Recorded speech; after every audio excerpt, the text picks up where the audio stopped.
Hi, this is Dr. Pandey. Welcomes you all to the Health Awareness video program.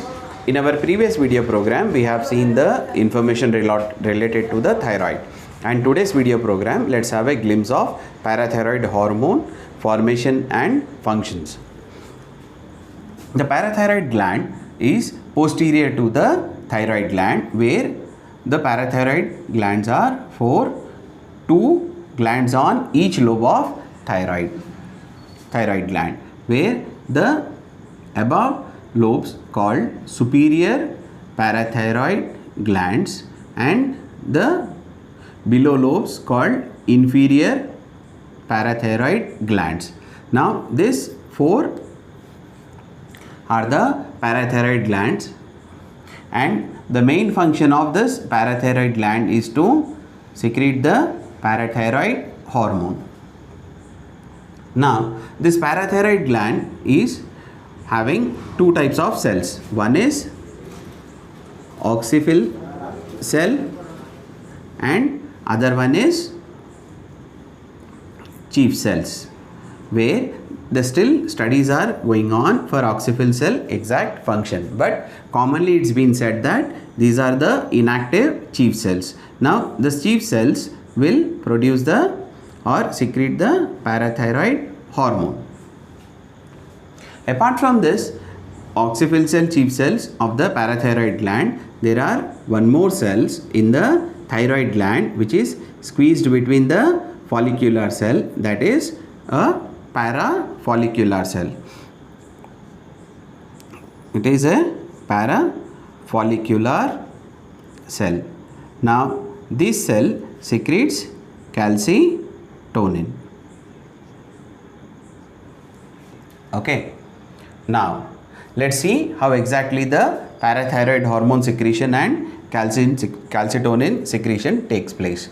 Now whenever there is a low calcium levels in our blood, then there is a chief cell rough diagram. There is a cell membrane receptor where this calcium ion binds, and this receptor will stimulate the intercellular process where the DNA to mRNA, then to ribosome, then to Golgi, to the vesicle. From there it comes into the bloodstream as a parathyroid hormone.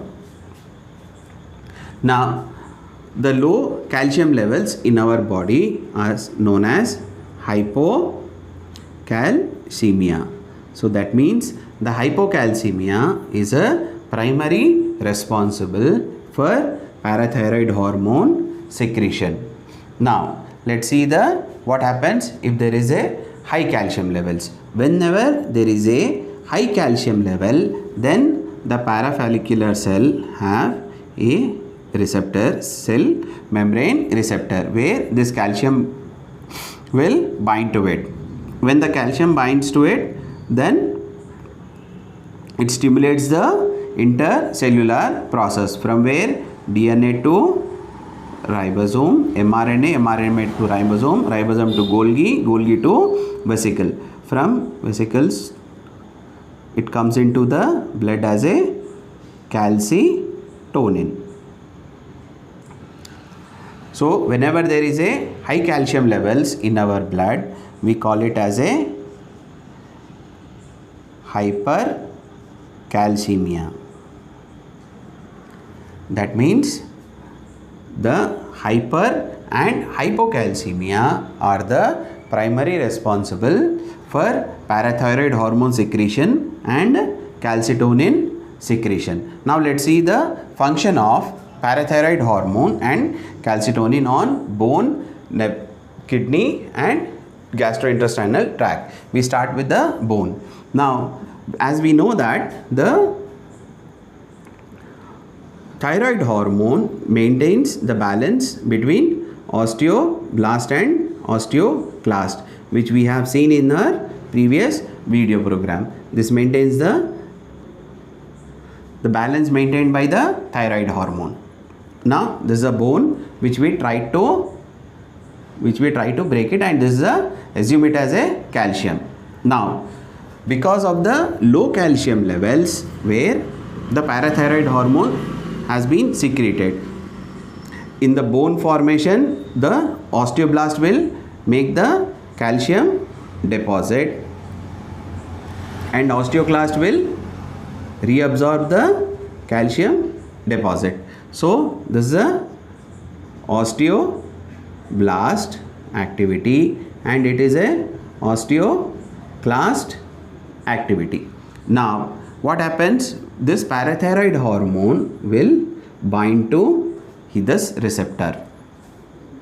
When parathyroid hormone binds to this receptor, the bone calcium reabsorption will take place. That means the osteoclast activity will increase and osteoblast activity will decrease. See, you can see the osteoclast activity has been increased and osteoblast activity has been decreased. Now, whenever there is a high calcium levels in the blood, then the calcitonin will bind to this receptor and it increases the osteoblast activity of the bone. That means the deposition of the calcium into the bone and decreases the osteoclast activity. That means the reabsorption activity has been reduced. So this is the way where the parathyroid hormone and calcitonin will function on the bone. Now let's see how parathyroid hormone functions on the renal or kidney.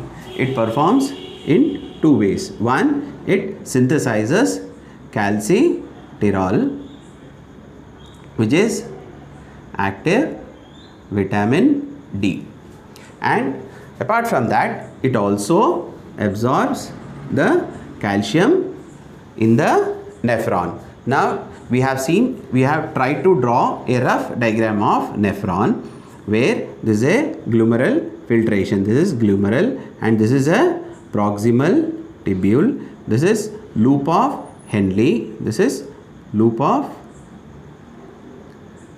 Henle, which is this is ascending loop of the Henle and this is descending loop of Henle, and this is a distal tubule and this one is collecting duct.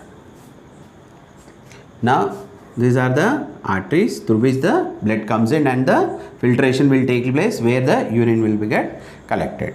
Okay, now we have tried to pick up a cell and try to draw a diagram, rough diagram of a nephron cell to understand the calcium absorption. Now what happens is that this parathyroid hormone will bind to this receptor, where parathyroid hormone will bind to this receptor and this receptor will activate the intercellular process where from DNA to mRNA, then to ribosome, then Golgi and to vesicles. In vesicles we will find a special protein. Now this protein will bind to the cell membrane as a channel. Now we have seen that this protein is getting binding to the channel. Now when there is a filtration will take place, this is a filtration which takes place from blood to urine. Now when there is a filtration is been taking place, then the calcium ions available here will be absorbed into the cell. See, this calcium ions are getting absorbed. Now the calcium which is been absorbed through a channel, protein channel, it's been sent into the blood where the calcium level will get increased. This is how the parathyroid hormone will increase the calcium absorption in the nephron. Now let's see how the calcium absorption in the gastrointestinal tract. Now as we see that the parathyroid hormone synthesizes the calcitirol of the renal. Now this is a GI tract where we have GI duct. In the duodenum, we try to pick up a cell which absorbs the calcium. Now, this calcitriol is a steroid hormone which carries a intercellular receptor. Now, this calcitriol will bind to the intercellular receptor which stimulate the process from DNA to mRNA, then to ribosome, then to Golgi, from Golgi to vesicle. In this vesicle, we will have a special protein. Now, this protein will bind to the cell membrane as a channel. Now, these are the channels. Now, what happens? This protein has binded to the cell membrane as a channel. Now, the food which we have taken been processed through this GI tract. When it processes, in that the calcium available being absorbed into this cell.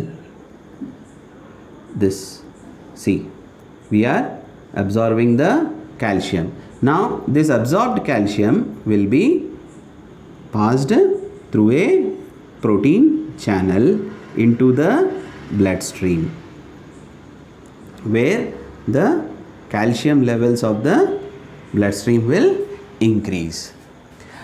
These are the formation of parathyroid hormone, calcitonin, and few of its functions on the different organs of the body.